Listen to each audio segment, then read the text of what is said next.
जय श्री कृष्ण। श्रीमद् भागवत कथा महापुराण प्रथम स्कंद दूसरा अध्याय। श्री शुकदेव जी का विरक्त होकर वन में जाकर तपस्या करना। व्यास जी कहते हैं, शौनकादि ऋषियों की यह अभिलाषा जानकर श्री सूत जी बहुत प्रसन्न हुए। तत्पश्चात उन्होंने प्रथम तो श्री शुकदेव जी के चरण कमलों का स्मरण किया, जिनके द्वारा उन्होंने श्रीमद् भागवत को सुना था। इसके बाद वे शौनकादि 88,000 ऋषियों से कहने लगे, हे ऋषियों, अब मैं आपको श्रीमद् भागवत की कथा सुनाता हूँ, जिसमें आनंदकंद श्री कृष्ण चंद्र जी की पवित्र लीलाओं का वर्णन हुआ है। आप लोग उस अमृत रूपी कथा को एकाग्र चित्र होकर श्रवण करें। श्री सूत जी बोले, हे ऋषियों, महामना श्री शुकदेव जी बाल्यावस्था में यज्ञोपवीत संस्कार से पहले ही इस संसार को स्वप्नवत मिथ्या मानकर घर को त्याग कर वन में तप करने के लिए चल दिए। जिस समय श्री शुकदेव जी के पिता श्री वेद व्यास जी ने अपने पुत्र का यह हाल देखा तो वे उन्हें घर लौटाने के लिए उनके पीछे दौड़ पड़े और श्री शुकदेव जी को पुकार पुकार कर कहने लगे कि हे पुत्र, तुम हम लोगों को इस प्रकार छोड़कर कहाँ चले जा रहे हो? कुछ क्षण यहाँ ठहरकर हमारी बात सुन लो। किंतु श्री शुकदेव जी इस संसारिक मोह से इतने विरक्त हो चुके थे कि उन्होंने अपने पिता व्यास जी को उत्तर देना भी उचित न समझा और वे निरंतर आगे ही बढ़ते गए तथा मन में यह विचार करते रहे कि देखो, वृद्धावस्था में भी मेरे पिता इस सांसारिक मोह माया में किस भांति फंसे हुए हैं। उस समय वन के वृक्षों ने श्री शुकदेव जी की तरफ से व्यास जी को यह उत्तर दिया कि हे मुनिवर, यह सब संसार स्वप्नवत है। यह कोई किसी का पुत्र तथा पिता नहीं है। यह शरीर तो नाशवान है, जो बार बार जन्म तथा मृत्यु को प्राप्त होता है। इसके विपरीत जीवात्मा अमर है, जो न कभी मरता है न जीता है। अतः तुम्हें अपने पुत्र के जाने पर ऐसा शोक नहीं करना चाहिए।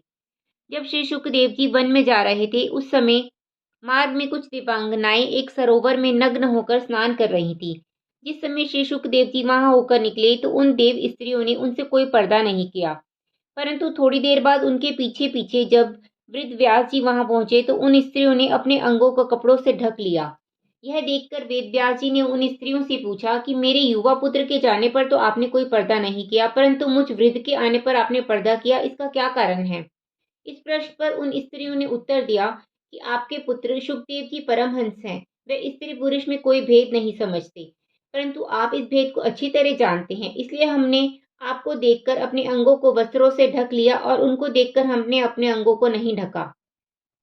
उन स्त्रियों के यह वचन सुनकर श्री वेद व्यास जी अपने आश्रम को लौट आए। सूत जी के मुख से श्री शुकदेव जी की इस प्रकार प्रशंसा सुन शौनकादि ऋषियों ने पौराणिक सूत जी से पूछा कि हे महाराज, आप श्री शुकदेव जी की इतनी प्रशंसा क्यों कर रहे हैं? तब सूत जी ने उन सबको संकेत करते हुए इस प्रकार कहने लगे, हे ऋषियों, श्री शुकदेव जी ने भवसागर से पार उतारने वाली इस कथा को लोक कल्याणार्थ अपने मुखारविंद से इस संसार में प्रकाशित किया है। अतएव वे ऋषियों में महर्षि और गुरुओं में भी गुरु हैं। अतः आप उनकी महत्ता के संबंध में किसी तरह की शंका ना करें। सूत जी के यह वचन सुन सब ऋषि मुनियों का संदेह जाता रहा। इतनी कथा सुनकर श्री सूत जी कहने लगे, हे ऋषियों, इस कथा को सुनने से मनुष्य विरक्त एवं ज्ञानी होकर मोक्ष को प्राप्त हो जाते हैं। इसलिए मनुष्यों को चाहिए कि वे एकाग्र मन से श्रीमद् भागवत कथा को सुने और अपने मन को माया मोह से हटाकर श्री हरि भगवान के चरणों में स्नेह करें। जो मनुष्य उन परम ब्रह्म परमात्मा के चरणों में अपना चित्त लगाकर उनके चरित्रों का श्रवण करता है, उसके हृदय से काम, क्रोध, लोभ, मोह एवं अंधकार रूपी मैल नष्ट हो जाता है और उसके हृदय में श्री हरि के चरणों का निवास हो जाने से उसका हृदय पवित्र एवं उज्जवल हो जाता है। अतः अपनी मुक्ति चाहने वाले प्राणी को श्री हरि कथामृत का पान अवश्य करना चाहिए। श्री हरि की कृपा से ही मनुष्य का मन सत्संग में लगता है। हरि भजन एवं उनकी कथा सुने बिना हृदय पवित्र नहीं होता। जैसे मनुष्य का स्वभाव राजसी, तामसी एवं सात्विकी 3 प्रकार का होता है, वैसे ही राजसी, तामसी एवं सात्विकी यह तीनों प्रकार की देव पूजा भी होती है। शास्त्रों में तामसी को काष्ठ की, राजसी को धुआं की और सात्विकी को अग्नि की उपमा दी गई है। जो सिद्धि अग्नि से प्राप्त होती है वह काष्ठ अथवा धुएं से प्राप्त नहीं हो सकती। इसलिए सात्विकी भक्ति एवं पूजा करने वाले ही मोक्ष को प्राप्त होते हैं।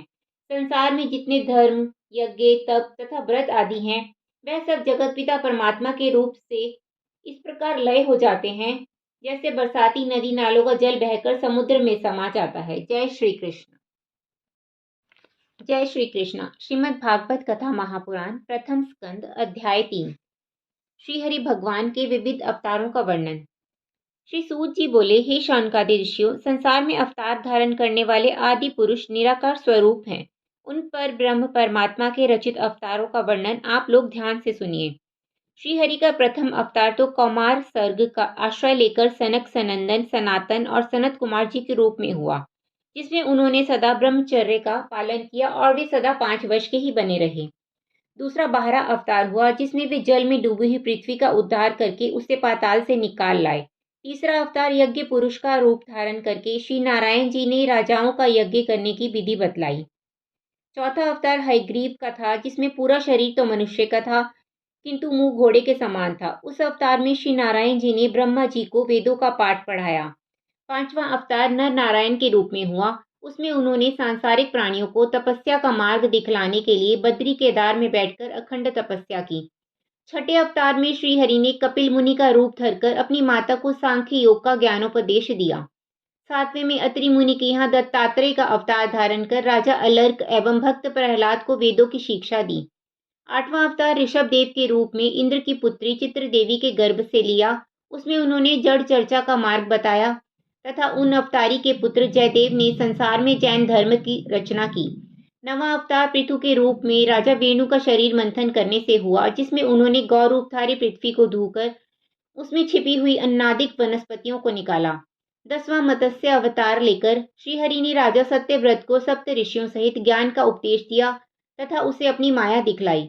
11वें अवतार में श्रीहरि ने कच्छप रूप से मंथन रूप समुद्र मंथन के समय अपनी पीठ पर मंदराचल पर्वत को धारण किया। 12वें अवतार में भगवान धन्वंतरी हाथ में अमृत कलश लेकर समुद्र से प्रकट हुए और आयुर्वेद शास्त्र की रचना की। 13वें अवतार में मोहिनी रूप से राक्षसों को अपनी सुंदरता से मोहित कर उनसे अमृत कलश प्राप्त कर लेने के लिए हुआ। उस अवतार में श्रीहरि ने देवताओं को अमृत पिलाया। 14वां नरसिंह अवतार हुआ, जिसमें हिरण्यकशिप को मारकर अपने भक्त प्रहलाद की रक्षा की। 15वें वामन अवतार में राजा बलि से 3 पग पृथ्वी मांगकर उसके सत्य की परीक्षा ली। 16वें हंसावतार में श्री सनत कुमार जी आदि को ज्ञान का उपदेश दिया। 17वां नारद अवतार धारण कर पंचरात्र वेद की रचना की, जिसमें समस्त वैष्णव धर्म का वर्णन है। 18वां हरि अवतार लेकर गजेंद्र को ग्रह के फंदे से छुड़ाया। 19वां परशुराम अवतार हुआ। 20वां रामचंद्र अवतार लेकर समुद्र का अहंकार नष्ट करके रावण को कुटुंब सहित मारा। 21वां अवतार वेदव्यास रूप में लेकर सब वेदों के अलग अलग भाग बनाकर 18 पुराणों का निर्माण किया। 22वां कृष्ण अवतार धारण कर अधर्मी राजाओं को मारकर पृथ्वी का भार उतारा। 23वां बुद्ध अवतार हुआ। यह अवतार इसलिए हुआ कि जब दैत्यों ने अपने पुरोहित शुक्राचार्य से यह कहा कि देवतागण ही इंद्रासन के अधिकारी होते हैं, इसलिए क्या करना चाहिए। इस पर शुक्राचार्य ने उन्हें यह सलाह दी कि देवताओं का आधिपत्य यज्ञ करने के कारण अविचल है, अतः तुम लोग भी यज्ञ करो। शुक्राचार्य की यह सलाह मानकर समस्त राक्षसों ने देवलोक का राज्य पाने की कामना से यज्ञ करना आरंभ कर दिया। उस समय सभी देवतागण डरकर श्री विष्णु भगवान के पास गए और अनेक प्रकार से स्तुति करके हाथ जोड़कर कहने लगे, हे प्रभु, असुर लोग हमसे वैसे ही अधिक बलवान हैं, अब यज्ञ करने से तो वह और भी अधिक शक्तिशाली हो जाएंगे। उस स्थिति में हम उनको कैसे जीत सकेंगे। अतः आप कोई ऐसा प्रयत्न कीजिए जिससे हम लोगों का यह डर जाता रहे। देवताओं की इस भांति विनय सुनकर श्री नारायण जी ने बुद्ध अवतार धारण किया और मलिन वस्त्र पहने हाथ में चंवर लेकर उस जगह गए जहां असुर लोग यज्ञ कर रहे थे। वृद्ध रूपधारी श्री नारायण जी को देखते ही असुरों ने उनका बहुत आदर किया। इसके पश्चात उनसे पूछा, आपके हाथ में यह क्या चीज है। बुद्ध भगवान बोले, यह चंवर है। मनुष्य जिस स्थान पर बैठता है वहां पर अनेक छोटे छोटे जीव कीटाणु दबकर मर जाते हैं, इसलिए उस जगह को झाड़कर बैठना चाहिए। इसीलिए हम अपने हाथ में यह चंवर रखते हैं कि अगर कहीं बैठें तो पहले उस जगह को इससे झाड़ लें। यह सुनकर असुरों ने उनसे दूसरा प्रश्न किया कि आपके वस्त्र मैले क्यों हैं। बुद्ध भगवान ने उत्तर दिया, वस्त्र धोते समय भी बहुत से जीवों की हत्या हो जाती है जो कि वस्त्रों में रहते हैं, इस कारण हमने वस्त्र न धोने का व्रत ले रखा है। बुद्ध भगवान की यह बात सुनकर वे असुर मोहित हो गए और उनका मन यज्ञ से हट गया। उन्होंने आपस में विचार किया कि यज्ञ करने से तो जीवों की हत्या होगी, उस स्थिति में यज्ञ निष्फल हो जाएगा और हमें बहुत पाप लगेगा, इसलिए यज्ञ करना उचित नहीं। यह विचार कर असुरों ने यज्ञ करना बंद कर दिया। उसका फल यह हुआ कि उनका धर्म बल जाता रहा और देवतागण अधिक शक्तिशाली हो गए। श्री सूत जी ने कहा, हे ऋषियों, कलयुग के अंत में श्री नारायण जी का 24वां अवतार कल्कि नाम से होगा। उस समय वे धर्म की वृद्धि कर मलेच्छों एवं अधर्मियों का नाश करेंगे। उन 24 अवतारों में श्री कृष्ण अवतार 16 कलाओं से परिपूर्ण हुआ है। अन्य शेष अवतारों में लीलामय प्रभु अपने कुछ अंशों से ही अवतरित हुए हैं। संसार में जितने भी जीवधारी और जड़ चैतन्य हैं, वह सब में उन्हीं पर ब्रह्म प्रभु का प्रकाश समझना चाहिए, क्योंकि वे सभी श्री नारायण के अंश से पैदा हुए हैं। इस प्रकार उनकी नारायण जी के अवतारों की कोई गिनती नहीं है। वे अपनी माया से इस समस्त संसार को रचते हैं, किंतु आप उसके वशीभूत नहीं रहते हैं। उनकी लीला, नाम और चरित्रों को कौन जान सकता है? जो प्राणी सदा उन्हीं का स्मरण करता रहता है और उनके अलावा अन्य किसी का भरोसा नहीं करता, वही उन्हें पहचान सकता है। जो मनुष्य परमात्मा को जानने के लिए सांसारिक मायामोह का परित्याग कर देता है, उसी के हृदय में उस पर ब्रह्म परमात्मा का प्रकाश होता है। समस्त स्थूल और सूक्ष्म जगत में वे आदि पुरुष महाप्रभु अपनी सत्ता में व्याप्त हो रहे हैं, परंतु इस तत्व को केवल तत्वज्ञानी ही पहचानते हैं। भगवान वेद व्यास जी ने सांसारिक जीवों को भव सागर से पार करने के निमित्त श्रीमद् भागवत में समस्त वेदों का तत्व और भगवान के चरित्रों का संपूर्ण रहस्य भर दिया है। जिस समय आनंद कंद भगवान श्री कृष्ण चंद्र जी द्वारिका से अपने परम धाम को पधारे थे, उस समय धर्म का सूर्य छिप जाने के कारण जगत से समस्त शुभ कर्मों का लोप हो गया था। उस समय वेद व्यास जी ने इस श्रीमद् भागवत की रचना कर पुनः संसार में धर्म रूपी सूर्य का प्रकाश कर दिया। हे ऋषियों, जिस समय वेद व्यास जी ने यह कथा श्री शुकदेव जी को पढ़ाई थी, उस समय मैं भी वहीं पर उपस्थित था। गुरु जी की कृपा से यह कथा मुझे याद हो गई। अब वही कथा मैं आप लोगों को सुना रहा हूँ। जय श्री कृष्ण। जय श्री कृष्ण। श्रीमद् भागवत कथा महापुराण, प्रथम स्कंद, चौथा अध्याय। व्यास जी के जन्म की कथा तथा महाभारत आदि पुराणों की रचना। इतनी कथा सुनकर शौनकादि ऋषियों ने श्री सूत जी से कहा, हे सूत जी, अब हमारी इच्छा है कि आप हमें श्रीमद् भागवत की वह कथा सुनावें जिसे श्री वेद व्यास जी द्वारा आपने श्रवण किया है, तथा यह भी बताने की कृपा करें कि इस कथा को श्री शुकदेव जी ने किस युग में राजा परीक्षित को सुनाया था। जब इस संसार में मृत्यु होना निश्चित ही है, तो फिर राजा परीक्षित को सर्प के काटने का भय क्यों हुआ, तथा यह भी बताइए कि श्री शुकदेव जी तो एक क्षण से अधिक कहीं भी नहीं ठहरते थे, फिर राजा परीक्षित के पास कथा सुनाने के लिए 7 दिन तक एक ही स्थान पर कैसे बैठे रहे, तथा श्री शुकदेव जी को राजा परीक्षित ने कैसे पहचाना। ऋषियों की यह बात सुनकर पौराणिक सूत जी बोले, हे ऋषियों, मेरे गुरु भगवान श्री वेद व्यास जी ने मुनि श्रेष्ठ पराशर तथा सत्यवती के संभोग से द्वापर युग के अंत में इसलिए अवतार लिया था कि सतयुग में मनुष्य की आयु 1,00,000 वर्ष और द्वापर युग में 1,000 वर्ष की होती थी, और जब तक आयु पूरी नहीं हो जाती थी तब तक मनुष्य मृत्यु को प्राप्त नहीं होता था। परंतु कलयुग में मनुष्य की आयु केवल 120 वर्ष की ही रह जाएगी, तथा उसमें भी पाप कर्म करने के कारण वे इसके पहले ही मर जाएंगे। उन्होंने यह भी सोचा था कि अन्य युगों में तो मनुष्य दीर्घायु होने के कारण अपना समय यज्ञ आदि शुभ कर्मों में व्यतीत करके मोक्ष प्राप्त कर लेंगे, परंतु कलयुग में अल्पायु होने के कारण वे कोई भी धर्म कर्म नहीं कर सकेंगे, तथा कलयुग में मनुष्य के पास धन का अभाव रहेगा। इस कारण से भी वह धर्म कर्म ना कर सकेंगे। वे कलयुगी जीव संसारिक सुखों में डूबे रहकर मोक्ष पद प्राप्त नहीं कर सकेंगे। अतः केवल हरिभजन द्वारा ही उनका कल्याण होना संभव हो सकेगा। भगवान श्री वेद व्यास जी ने कलयुगी मनुष्य को भक्ति का संदेश देने के निमित्त ही अवतार लिया था। एक दिन श्री वेद व्यास जी नदी के तट पर पहुंचकर स्नान एवं ईश्वर आराधना करने के पश्चात अपने मन में विचार करने लगे कि ये कलयुग के प्राणी कैसे मूर्ख हैं, जो सत्संग द्वारा ईश्वर को पहचानने का प्रयत्न भी नहीं करते हैं और ना सांसारिक तृष्णा को किसी तरह छोड़ पाते हैं। इनके उद्धार का कोई उपाय करना चाहिए। ऐसा सोचकर मेरे गुरु ने वेद के ऋग, यजु, साम एवं अथर्व ये 4 खंड कर दिए। ऐसा उन्होंने इसलिए किया कि अल्पायु होने के कारण कलयुग के मनुष्य यदि संपूर्ण वेद को ना पढ़ सके तो वे किसी एक भाग को तो भली भांति पढ़ ही लेंगे। जब व्यास जी ने चारों वेदों का विभाजन कर दिया तो उन्हें यह ध्यान आया कि शूद्र एवं स्त्री को वेद पढ़ने का अधिकार नहीं है। ऐसा विचार कर उन्होंने चारों वेदों का तत्व निकालकर महाभारत एवं अन्य 17 पुराणों का निर्माण किया। ऐसा इसलिए किया कि इन्हें पढ़कर अथवा सुनकर सभी छोटे बड़े मनुष्य इस अपार भव सागर से पार हो सकेंगे। ऋग्वेद को पैल ऋषि, सामवेद को जैमिनी ऋषि, यजुर्वेद को वैशंपायन ऋषि ने पढ़ा तथा अथर्ववेद को अंगिरा ऋषि ने पढ़ा, तथा मेरे पिता रोमहर्षण ने महाभारत पुराण को पढ़ा। फिर इन ऋषीश्वरों ने अपने शिष्य को जो वेद पढ़ाए उन्हें वेदों की शाखा समझना चाहिए। महाभारत पुराण 1,00,000 श्लोकों का है, उसे सुनने से महान पुण्य प्राप्त होता है। वेदों का विभाग करने और महाभारत एवं अन्य सहस्त्र पुराणों की रचना करने के पश्चात भी श्री वेद व्यास जी के हृदय में संतोष ना हुआ, तब वे सोचने लगे कि इतने ग्रंथों की रचना करने पर भी मेरी आत्मा को शांति क्यों नहीं हुई। इस प्रकार श्री वेद व्यास जी सरस्वती नदी के किनारे बैठे हुए चिंता मग्न हो रहे थे। उसी समय श्री व्यास जी ने नारद जी को देखते ही बड़े आदर सत्कार से सुंदर आसन पर बैठाकर पादे अर्घ्य आदि से उनका पूजन किया। जय श्री कृष्ण।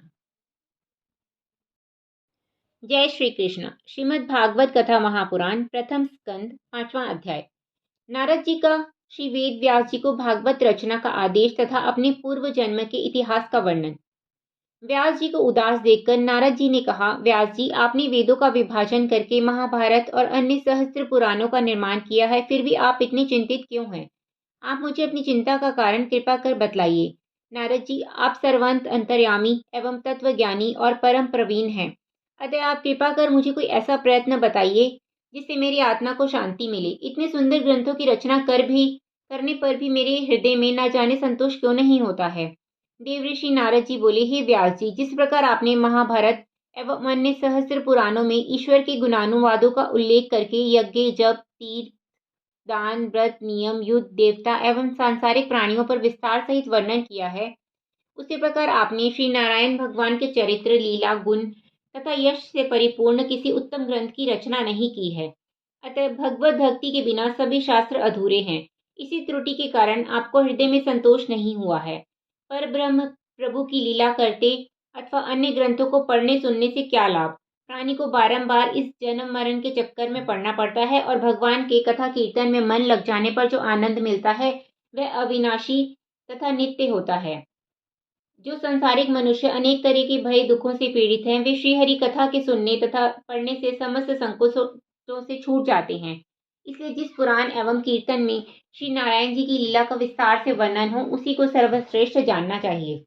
भगवत भजन तथा कीर्तन करने से मनुष्य संसार में रहकर इच्छित फल को प्राप्त कर लेते हैं और मरने पर मोक्ष को प्राप्त होते हैं। भगवत चरणार विंदों में मन लगाने से जैसा आनंद मिलता है, वैसा सुख इंद्र और कुबेर आदि देवताओं को भी नहीं मिलता। अतः मनुष्यों को चाहिए कि वह अपने चित्र को एकाग्र करके श्री नारायण जी का स्मरण एवं भजन करें। प्राणी अपने पूर्व जन्म के कर्मों के अनुसार ही इस जगत में दुख भोगता है। वही दुख भगवत भजन करते समय कांटे के समान हृदय में चुभता है। जो मनुष्य अपने हृदय में भगवान के चरणों का चिंतन करते हैं, उन्हें वह कांटा फिर कष्टदायक नहीं होता और वे लोग माया से छूट जाते हैं। जो लोग यज्ञ, तप, व्रत एवं तीर्थ तो करते हैं, परंतु अपने हृदय में श्री हरि की भक्ति नहीं रखते, वे कभी जन्म मरण से मुक्त नहीं होते और वे अपने शुभ कर्मों से प्राप्त अभीष्ट फलों से कुछ दिनों तक सुख भोगने के बाद वे इस जगत में पुनः जन्म लेते हैं। नारद जी बोले, हे व्यास जी, अब आप किसी ऐसे ग्रंथ की रचना करिए जिसमें पर ब्रह्म परमेश्वर की समस्त लीलाओं, गुणानुवादों का सविस्तार उल्लेख हो तथा जिसके पठन पाठन से मनुष्य पुण्य फल को प्राप्त करके अंत में मोक्ष पद को प्राप्त हो। ऐसे ग्रंथ की रचना करने पर ही आपके हृदय को शांति एवं सुख प्राप्त होगा। इतना कहकर नारद जी पुनः कहने लगे, हे व्यास जी, यदि आपको शंका हो तो मैं आपको अपने पूर्व जन्म की कथा को सुनाता हूँ। मैं पूर्व जन्म में एक दासी का पुत्र था। मेरी माता एक वैदांतिक ब्राह्मण की सेवा किया करती थी और वह ब्राह्मण साधु संतों की सेवा किया करता था। एक समय वर्षा ऋतु में उस ब्राह्मण के घर साधुओं की जमात आकर ठहरी। उस ब्राह्मण ने मेरी माता को उनकी सेवा के लिए नियुक्त कर दिया। मैं बालक होने के कारण अपनी माता के साथ दिन रात उन साधुओं में रहता था, जिससे उनके द्वारा परमेश्वर का गुणानुवाद सुनता था तथा उन साधु लोगों के भोजन करने के पश्चात जो जूठन बचती थी उसे मैं बड़े प्रेम से खाता था। चातुर्मास से व्यतीत हो जाने के बाद जब वे साधु जाने लगे, उस समय मैं भी उनके साथ जाने की कामना करके रोने लगा। तब उन्होंने मुझ पर दया करके कहा कि हम तेरे लिए एक मंत्र देते हैं, तू उसे जपा करना। उस मंत्र के जपने से तुझे आत्म तत्व ज्ञान प्राप्त होगा। ऐसा कहकर उन्होंने मुझको 12 अक्षर मंत्र ओम नमो भगवते वासुदेवाय का उपदेश दिया। इसके बाद वे अपने स्थान को चले गए और मैं उन साधुओं के कथनानुसार उस मंत्र का जप करता हुआ भगवान श्री कृष्ण चंद्र जी के चरणार विंदों का स्मरण करने लगा। उस मंत्र के जपने का फल यह हुआ कि मेरे हृदय में ज्ञान पैदा हो गया। तब मैंने तपोवन में जाकर भगवत भजन करने का निश्चय किया, परंतु मेरी माता मेरे ऊपर अधिक प्यार करती थी। इससे वह मुझे क्षण भर भी अलग छोड़ना नहीं चाहती थी, इसलिए मैं उसे अकेली छोड़कर कहीं नहीं जा सका। उसी समय अचानक भगवान की ऐसी कृपा हुई कि एक दिन सायंकाल के समय जब मेरी माता ब्राह्मण के लिए गौ का दूध गाड़ने को जा रही थी, उसी समय सांप ने उसे डंस लिया और वहीं पर वह मर गई। उस समय मेरी आयु केवल 5 वर्ष की थी। माता का देहांत हो जाने पर मैं घर से उत्तर दिशा की तरफ चल दिया और मार्ग में अनेकों नदी, नाले, पहाड़ों को लांघता हुआ घोर जंगल में पहुंच गया। वहां बहुत से हिंसक पशु मुझे दिखलाई दिए, परंतु ईश्वर की कृपा के भरोसे पर मुझे किसी का डर नहीं लगा। तब मेरा ध्यान भगवान के चरणों में लगा हुआ था, अतः मुझे भूख प्यास भी नहीं लगी। जब मैं एक निर्जन स्थल पर पहुंचा तो मुझे वहां नदी के तट पर एक पीपल का वृक्ष दिखाई दिया। मैं उसी के नीचे बैठकर श्रीहरि का चिंतन करने लगा। उस ध्यानावस्था में मुझे ऐसा मालूम हुआ कि भगवान श्याम सुंदर अपने चतुर्भुजी स्वरूप से हाथों में शंख, चक्र, गदा और पद्म लिए, मस्तक पर किरीट, मुकुट और कानन में कुंडल पहनी, घुंघराले बाल, ताप हरेनी चितवन, मंद मंद मुस्कान से मुझे अपना दर्शन दे रहे हैं। उस सुंदर स्वरूप को देखते ही मेरा हृदय प्रसन्न हो गया और यह इच्छा होने लगी कि मैं इस मनोहर स्वरूप को सदा ही देखता रहूं। परंतु कुछ देर बाद जब वह स्वरूप अंतर्ध्यान हो गया तो मेरे हृदय को बड़ा कष्ट हुआ और मैं अत्यंत विकल होकर उस निर्जन वन में विलाप करने लगा। हे व्यास जी, उस समय ही आकाशवाणी हुई कि हे नारद, तू अपने मन से चिंता को त्याग कर मेरे भजन में लीन रह। तेरे हृदय में अपनी भक्ति की अधिक वृद्धि करने के लिए मैंने तुझे एक बार अपना दर्शन दिया है। अब तू दूसरे जन्म में पुनः मेरा दर्शन पावेगा तथा तू मेरे निकटतम भक्तों में रहेगा और मेरी कृपा से तुझे अपने सभी जन्मों का वृत्तांत भी याद रहेगा। जय श्री कृष्ण। जय श्री कृष्ण। श्रीमद् भागवत कथा महापुराण प्रथम स्कंद छठा अध्याय। देवर्षि नारद जी का वेद व्यास जी को अपने पूर्व जन्म का वृतांत सुनाना। नारद जी बोले, हे व्यास जी, आकाशवाणी होने के बाद किसी ने मुझे एक वीणा दी। उस वीणा को लेकर मैं हरि गुणगान करने लगा। उस समय मैं अपने मन में सोचा करता था कि प्रभु ने मुझे दूसरे जन्म में पुनः दर्शन देने के लिए कहा है। अब वह शुभ समय कब आवेगा जब मेरा यह देह छूटेगा। इस प्रकार इच्छा करते करते मेरा देहांत हो गया और मैं उस पंच भौतिक शरीर से छुटकारा पाकर श्री हरि भगवान का पार्षद हुआ। कल्प के अंत में जब श्री नारायण प्रलय के जल में शेष शैया पर शयन करने लगे, तब ब्रह्मा जी भी शयन करने की इच्छा से उनके हृदय में प्रवेश करने लगे। उस समय मैं भी उनके श्वास के साथ नारायण जी के हृदय में प्रवेश कर गया। 1000 बार चारों युग व्यतीत हो जाने पर ब्रह्मा जी ने अपनी निद्रा को त्याग कर जब फिर सृष्टि रचना का कार्य आरंभ किया, उस समय उनके अंगूठे द्वारा मरीचि, अत्रि, अंगीरा आदि ऋषियों के साथ में ही मेरा जन्म भी हुआ। हे व्यास जी, इस प्रकार त्रिभुवनपति की कृपा से मैं पिता में ब्रह्मा जी का पुत्र कहलाया और मुझे अपने पिछले जन्म का सारा वृत्तांत स्मरण रहा आया। फिर मैं वैकुंठनाथ के दर्शनों की अभिलाषा के कारण दिन रात हरि भजन करता रहा। अब उस हरि कीर्तन का यह फल है कि मैं जिस समय भी श्री नारायण भगवान का स्मरण करता हूँ, उसी समय वे परम दयालु प्रभु मुझे दर्शन देते हैं। उस भजन के प्रभाव से तीनों लोकों में मेरी गति है। जहाँ भी जाना चाहूँ क्षण भर में पहुंच जाता हूँ। मेरे लिए कोई भी स्थान अगम्य नहीं है। हे व्यास जी, आप भी उन पर ब्रह्म परमेश्वर की लीला का वर्णन कीजिए, जिससे आपको भी उन श्याम सुंदर के चरण कमलों का दर्शन प्राप्त हो सके तथा आपका हृदय उनके चरणार बिंदु को त्याग कर किसी दूसरी ओर ना जावे। जय श्री कृष्ण।